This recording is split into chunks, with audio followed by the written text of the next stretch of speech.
नमस्कार, मैं हूं संजीव श्रीवास्तव। आप देख रहे हैं 4 PM news network. Madhya Pradesh के पूर्व मुख्यमंत्री और कांग्रेस के वरिष्ठ नेता दिग्विजय सिंह के ऐलाने जंग पर देश के पूर्व मुख्य चुनाव आयुक्त ओपी रावत ने भी मोहर लगा दी है। दिग्विजय सिंह बड़े लंबे अरसे से ईवीएम की मुखालफत कर रहे हैं। वे बार बार ये आरोप लगाते हैं कि ईवीएम ठीक नहीं है। उधर भारतीय जनता पार्टी यह दावा करती है कि ईवीएम में कोई खराबी नहीं है। हार जाने पर कांग्रेस या विरोधी दल खींच जाते हैं और अपना हार का ठीकरा ईवीएम के सर फोड़ते हैं। बता दें, दिग्विजय सिंह मध्य प्रदेश के राजगढ़ लोकसभा क्षेत्र से कांग्रेस के प्रत्याशी हैं। 33 बरस बाद वे राजगढ़ लोकसभा क्षेत्र को नाप रहे हैं और 2 दिन पहले उन्होंने एक बड़ा दांव ईवीएम को लेकर राजगढ़ में खेला है। वो क्या दांव है, पहले आप उसे देखिए, सुनिए, उसके बाद हम करते हैं आगे की बात। यहां जितने लोग बैठे हैं वो बैलेट पेपर से चुनाव कराना चाहते हैं कि मशीन से चुनाव कराना चाहते हैं? अच्छा, मशीन से चुनाव कराने वाले हाथ उठाओ। पसंद ही तो उसके लिए एक ही तरीका है। उसका तरीका ये है कि 400 उम्मीदवार खड़े हो राजगढ़ लोकसभा सीट पर, तो बैलेट पेपर आ जाएगा। 400 कर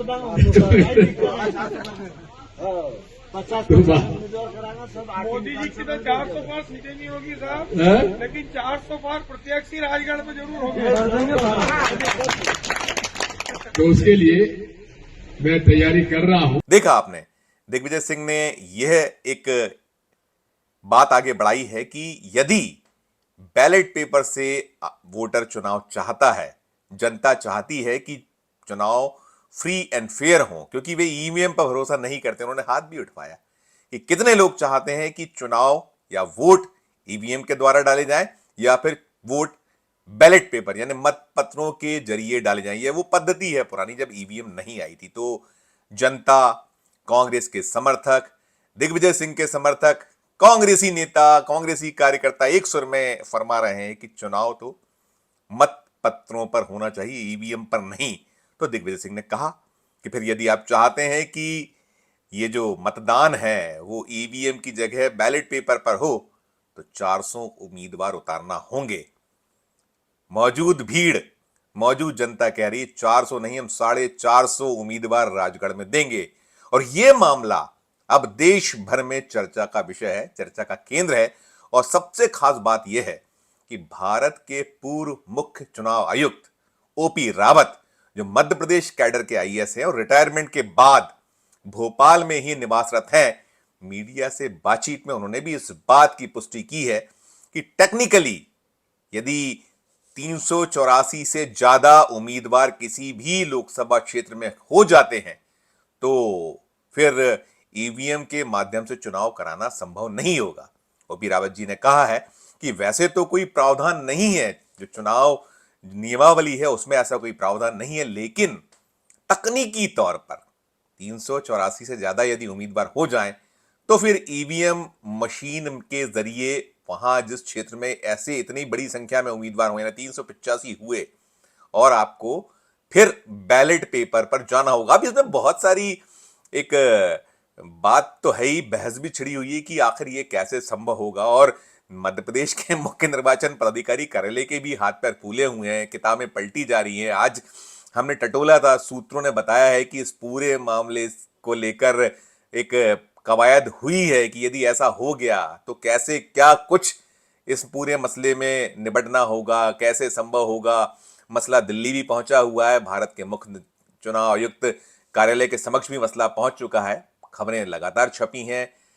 4PM ने इस खबर को बहुत प्रमुखता से दिखाया है, हमारे दर्शकों ने उसे काफी सराहा भी है, 4PM के दर्शकों ने। और ईवीएम को लेकर तो देश भर में एक बहस छिड़ी हुई है, कोई नहीं चाहता है कि चुनाव ईवीएम पर हो। उधर भारतीय जनता पार्टी ने अब की बार 400 पार की ताल ठोकी हुई है। प्रधानमंत्री नरेंद्र मोदी, गृह मंत्री अमित शाह और बीजेपी के तमाम नेता आज, जो भाजपा के राष्ट्रीय अध्यक्ष जेपी नड्डा मध्य प्रदेश में आए हुए हैं, 2 दिवसीय दौरा है, जबलपुर में थे और भी उन्होंने चुनाव के क्षेत्रों को नापा है, जहां चुनाव होने हैं वहां गए, उनकी सभाएं हुई हैं जबलपुर के अलावा भी, और कल भी वे यहां रहने वाले हैं। कल तक दौरा उनका 2 दिवसीय दौरा है और बड़ी लंबी चौड़ी बातें जेपी नड्डा ने यहां मध्य प्रदेश में की। उन्होंने बड़े आंकड़े दिए हैं कि क्या कुछ देश तरक्की कर रहा है, दुनिया में कहां पहुंच गया है। बहुत जो ऐसे बड़े बड़े देश जो विकासशील अपने आप को कहते हैं वो कहां खड़े हैं और भारत उनसे कितना आगे खड़ा है। तमाम बड़े बड़े आंकड़े उन्होंने दिए हैं। जो भारतीय जनता पार्टी जिस तरीके से आंकड़े देती है, भ्रष्टाचार की भी बातें उन्होंने की हैं। भ्रष्टाचार को लेकर प्रधानमंत्री नरेंद्र मोदी ने जो बातें मेरिट में की थी और उस पर ट्रोल भी हुए हैं प्रधानमंत्री जी, वो जो पूरा का पूरा भाषण है वो यदि आप सोशल मीडिया पे देखिए तो उसको लेकर काफी एक जो चुटकियां ली जा रही हैं, जो पूरा का पूरा मसला है, मामला है भ्रष्टाचार का, वो नाम गिनाए जा रहे हैं कि कौन कौन है आज भारतीय जनता पार्टी के छाते के नीचे जिसे प्रधानमंत्री जी निशाने पर लिया करते थे और तमाम आरोप लगाया करते थे, कहते थे ये शिक्षकों के पीछे होगा, वो शिक्षकों के पीछे होगा। लेकिन सब आज जिन्होंने सरेंडर कर दिया है, भारतीय जनता पार्टी, प्रधानमंत्री नरेंद्र मोदी, अमित शाह, और खासकर जो आरोप एक बड़ा रहता है कि ईडी, सीबीआई, इनकम टैक्स और ऐसी जो अन्य संवैधानिक एजेंसियां हैं जिनके मार्फत जो विरोधी हैं उनको चित करने के आरोप लगते हैं, तो वैसी कुछ बातें भी हो रही हैं। और हम फिर लौटेंगे, हम बात करेंगे ईवीएम पर। ईवीएम को लेकर दिग्विजय सिंह ने जो एक खेल खेला है या जो चाल चली है, उसने भारतीय जनता पार्टी खेल में बेचैनी पैदा कर दी है, खलबली मचा दी है और बीजेपी भी उसको लेकर रास्ते खोजने में जुटी है, लगी है। और दिग्विजय सिंह ने तो ताल ठोक कर कह दिया है, जो एक प्रत्याशी होता है लोकसभा में, हम बता दें अपने 4PM के दर्शकों को कि लोकसभा के सामान्य जो उम्मीदवार होते हैं उन्हें 25,000 रुपए की जमानत राशि देनी होती है, जबकि जो आरक्षित वर्ग से कोई उम्मीदवार है, यानी सीटें जो रिजर्व होती हैं, यदि वो SC के लिए है, ST के लिए है, तो उस पर 12,500 रुपए की आपको जो उम्मीदवारी अपनी वहां जतला रहा है उसे जमानत की राशि भरनी होती है। और कैलकुलेशन भी लगा लिए गए। कैलकुलेशन ये लगाया गया कि मान लिया जाए कि 400, जैसे दिग्विजय सिंह ने कहा कि 400 कम से कम उम्मीदवार उतारने होंगे, और वहां तो जनता राजगढ़ की ताल ठोक कर कह रही है कि हम 450 ले जाएंगे। यदि 400 पे हम संख्या को मान लें और हम सीधे सीधे ये मान लें कि सब सामान्य जाति के ही लोग यदि पर्चा भरते हैं तो उस पर 1 करोड़ के आसपास का खर्चा आएगा। बहुत बड़ा खर्चा नहीं है यदि लोग जुड़ जाएं। जिस तरीके से कांग्रेस को एक, चाहे कांग्रेस हो चाहे विरोधी दलों के नेता जेल में है, कांग्रेस के खाते सील किए जा रहे हैं, उन्हें इनकम टैक्स का नोटिस दिया जा रहा है, हालांकि भी राहत देना पड़ी है। उस पूरे मामले पर इनकम टैक्स ने जब ये नोटिस दिया और सुप्रीम कोर्ट और जब थोड़ा एक्शन में आया तो कहीं ना कहीं इलेक्शन कमीशन ऑफ इंडिया को भी थोड़ा सा शर्मसार होना पड़ा। और अभी फिलहाल में तो वो सब कहा गया है कि रोका जाए इस मामले को। अभी जो सुप्रीम कोर्ट है उसका रोल जबरदस्त है। तो इन सब के बीच मध्य प्रदेश में जो एक ताल ठोकी गई है, अब मध्य प्रदेश कांग्रेस कमेटी जो है उसने भी इस पूरे मसले को टेक ओवर कर लिया है। मध्य प्रदेश के जो अध्यक्ष हैं, कांग्रेस मध्य प्रदेश कांग्रेस कमेटी के अध्यक्ष हैं, उनके राजनीतिक सलाहकार के मिश्रा ने 4PM से कहा है कि हाँ ये मसला मामला है। और दिग्विजय सिंह बहुत जिद्दी हैं। दिग्विजय सिंह ने अगर ठान लिया है तो वो छोड़ने वाले नहीं हैं। अभी पहले चरण में 19 अप्रैल को 6 सीटों पर मध्य प्रदेश में वोट पड़ने हैं। उसकी जो प्रक्रिया है नाम निर्देशन पत्र दाखिल करने की, वो तो पूर्ण हो चुकी है। और उन्होंने ये भी कहा है के मिश्रा ने कि हम वहाँ कंफर्ट है, हमें कठिनाई नहीं जानी है, बहुत भी बेईमानी होगी तो भी हम कुछ जगहों पर कमाल करेंगे, ऐसी ताल वो ठोक रहे हैं के मिश्रा। और साथ में उन्होंने ये 4PM से कहा है के मिश्रा ने कि जो अब बचे हुए बाकी सीटें हैं, मध्य प्रदेश में कुल 29 सीटें हैं, 29 में से 28 सीटों पर कांग्रेस फाइट कर रही है। एक सीट जो अपनी इंडिया अलायंस का जो उनका अपना सहयोगी है समाजवादी पार्टी, खजुराहो सीट उनके लिए छोड़ी गई। खजुराहो में उम्मीदवार सपा ने घोषित कर दिया था, उसमें बदलाव भी कर दिया है, तो एक सीट तो सपा के पास है। लेकिन जो 6 सीटें अभी पहले दौर की हो जाएंगी, 19 अप्रैल को जो वोट पड़ जाएंगे, लेकिन बची हुई जो 22 सीटें हैं उसे लेकर के मिश्रा कह रहे हैं कि हमारे यहाँ विचार हो रहा है, तैयारियां चल रही हैं कि बहुत सारी ऐसी सीटों को टारगेट किया जाए, 400 के लगभग उम्मीदवार दे दिए जाएं। अब इसको लेकर जो हाथ पैर फूले हुए हैं इलेक्शन कमीशन मध्य प्रदेश का जो उनका इकाई है उसके, या केंद्र में जो भारत सरकार का जो ECI है, इलेक्शन कमीशन ऑफ इंडिया है, उसको इसलिए कि यदि आप इतनी बड़ी तादाद में उम्मीदवार खड़े हो गए तो एक बुकलेट नुमा पूरा का पूरा आपको मतपत्र छापना होगा और बुकलेट में कैसे वोटिंग होगी, क्या होगी। उधर प्रधानमंत्री नरेंद्र मोदी तो कह दिया है कि हर बूथ पर 370 वोट बढ़ाइए।